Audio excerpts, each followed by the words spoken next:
Ladies and gentlemen, welcome back to the Driveway Engineer. I'm JR. That's Coconut. There's Peanut. We just enjoyed some delicious burgers off the little tailgater deal that you guys will see on Gunmetal Customs. But I'm not here to talk about that. Today I'm here to talk about alternative fuels. I think that the price of fuel is something we can all agree is we don't like. Politics aside, I'm not a fan of either party, but you know, it sucks, right?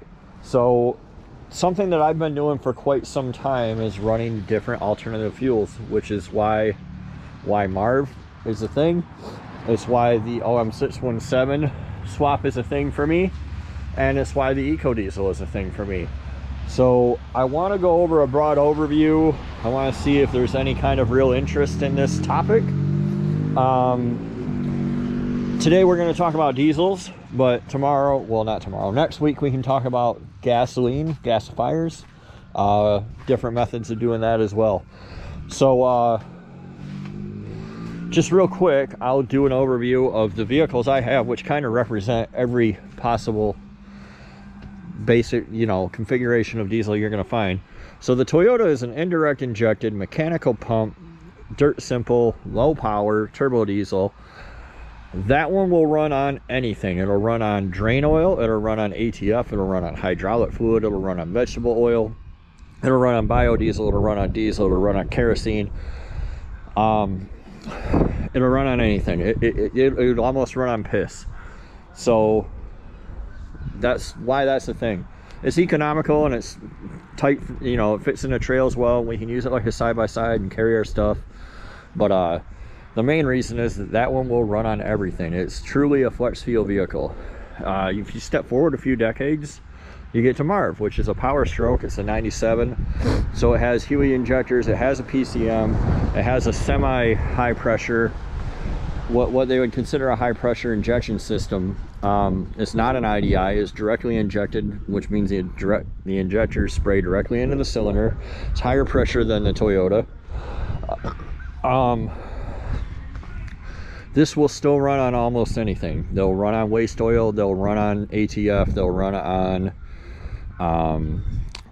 waste vegetable oil, they'll run on clean vegetable oil, it'll run on B100.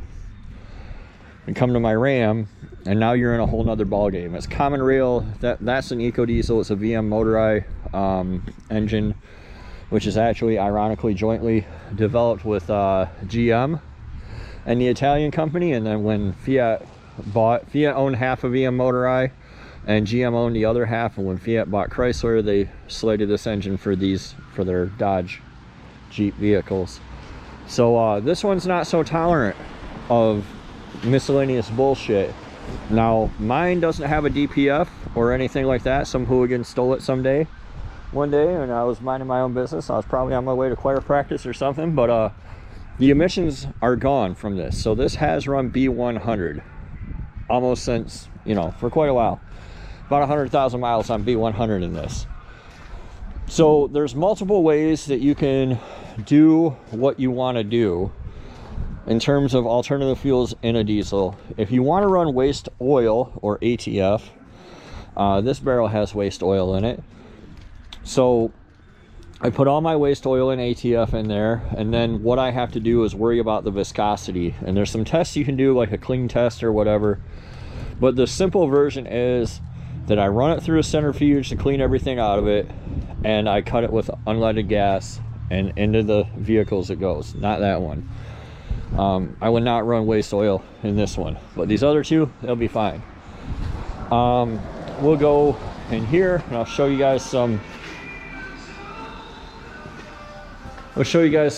waste oil I pumped a while ago. If you look here, you can see this real sharp demarcation.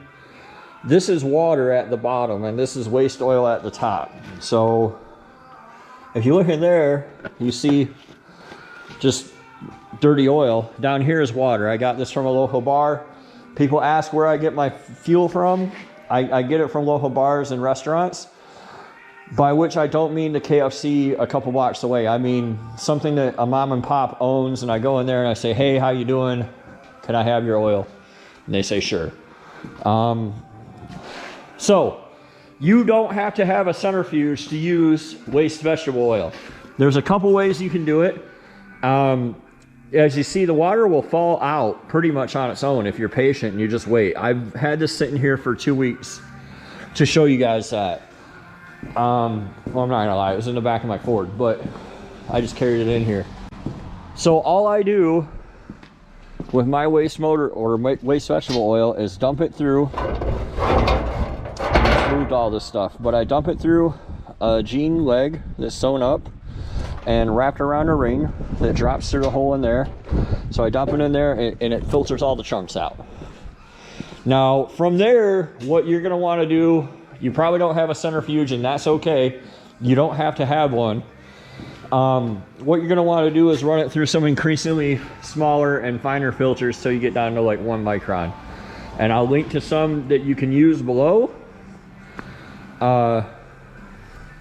Then you have clean waste vegetable oil, and that will run in something like this Toyota or something like that Ford without any real problems. The only issue you're gonna have is viscosity. So this right now has 50% vegetable oil and 50% diesel fuel in it, so I just cut it down, and I did that back when, how you doing? All right, sorry, I had a customer, lost my train of thought. The only reason not to dump clean waste vegetable oil, you know, that you filtered, you let settle out, you filtered down to like 1 micron. The only reason not to run that in either of these, and especially that, is because of the viscosity. So if you watch like overseas, people in England, in the UK, and all of Europe pretty much, biofuel, waste vegetable oil or vegetable oil, their fuel is so expensive that it makes sense for them to just buy vegetable oil from the supermarket and dump it in their tank. So they'll have like a dedicated tank. So like one reason that Fords like this are real popular for vegetable oil is they'll put a heater in one tank, and then there'll be like diesel in that tank. You start up on diesel, wait till the engine gets warm, you switch to this tank and run on vegetable oil. Which the hotter you get it, the lower the viscosity is. Or you can just do like I did in the Toyota and mix it 50-50, and that'll drop the viscosity. It's the same reason why you mix regular unleaded gas with waste oil, to get the viscosity down. What I do for the Dodge, and I bought this whole setup from a guy, and I don't have it set up here in the new shop yet. So I got all this stuff for 500 bucks, including like 400 gallons of oil and a big tank and some other stuff I got to bring in. But this is like a 10-gallon water heater that would be in like an apartment or maybe a camper. And this is a simple centrifuge. So I heat my oil up. I let it settle out, and then I pump it up into this water heater. I'm gonna try to pull this stuff off here. I pump it up into this water heater, which would go in there.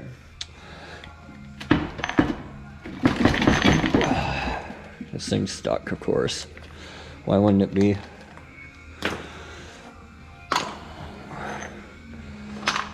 Let me grab a hammer and give this thing a little tap. Well, I have my hammer right here.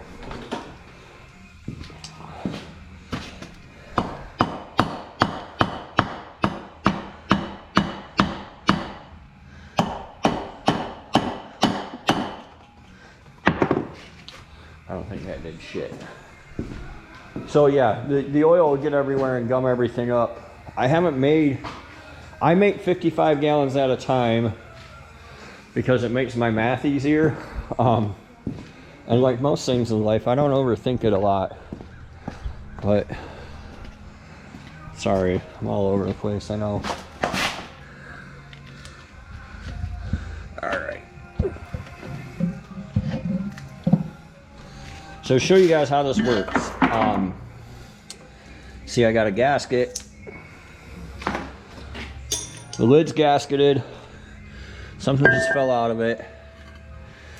So what'll happen is the oil comes in, the heated oil, I pump the heated oil with a diaphragm pump into the water heater. I heat it up to about 150 degrees. That's what that's set for.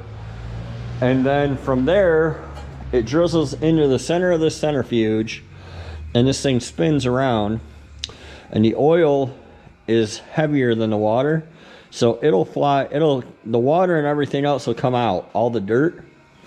And it drops down a drain, and then the oil is left and it goes a separate way. So it separates it for you. These things are expensive. I mean, they're like $2 grand. So I was super happy to get one for 500 bucks with everything I needed to run it. You know, the water heater and the big tanks and the pump, and that guy really hooked me up. I was really happy. But again, you don't have to do that. So what you can do if you don't have that, you let your oil sit around, separate out, you filter it down. And if you have a more modern vehicle like mine, like my Ram, then you just add a little bit of methanol, a little bit of lye, and that will make all the fats in the oil, the glycerin, that'll drop out. You drain that off the bottom of your oil drum. Walk out here again. So at the bottom of your drum, this is flipped upside down right now, but at the bottom of your drum, all the diesel will be at the top, all the glycerin and stuff will be at the bottom. You just drain that off, and that's what you're left with, is B100 biodiesel. They tell me that it damages DPFs. I don't know why it would or how it could. The viscosity is the same as diesel. It has better lubricity, which is a problem on the old Power Strokes. So yeah, if you don't have a DPF, you don't have an EGR, you don't have anything to worry about there. So right now, what I'm paying for 55 gallons of methanol is 260 bucks. I get it from a local chemical supplier called Americhem. Lye, you don't use a lot of lye. I'll put the ratios up on the screen, but you don't use a lot of lye. But I pay like 100 bucks for a 50-pound sack of lye, and the FBI probably thinks I'm out here disposing of bodies or something, but I'm not. I'm just trying to save a buck. And yeah, this truck runs almost always on B100. This one doesn't really do much of anything because it only goes backwards. And this one runs on waste vegetable oil and diesel mixed, but that's only because I was mixing them when diesel was like $2 a gallon. And you know, it doesn't get driven a lot because I still have a lot of work to do to it before it's really ready. But I don't know, you guys tell me, do you want to see more about this diesel stuff? Do you want to see more about how you can do alternative fuels for gas engines? My Wheel Horse is a great vehicle to run on alternative gasoline. It's got points in a condenser, and it's, you know, EMP proof, robust, got a PTO on it. Can run I could run a generator or a water pump or a log splitter or whatever, hydraulics, whatever I wanted to off that PTO. So you guys let me know. I feel like I just kind of walked around and explained stuff, and I don't know if I did a good job or not, but if I've been clear and you're interested and you want to learn more, it may shed some light on why I've done some of these projects versus that one. I'm just going to tell you up front, making your own ethanol, it's not really a viable option. It takes some pretty expensive equipment to get the water out of it. So,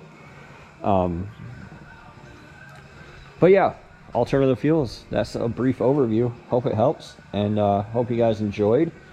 And we'll see you next time on The Driveway Engineer, where I don't know what I'll be doing, but something fun, I hope. Thanks for watching, guys. See ya.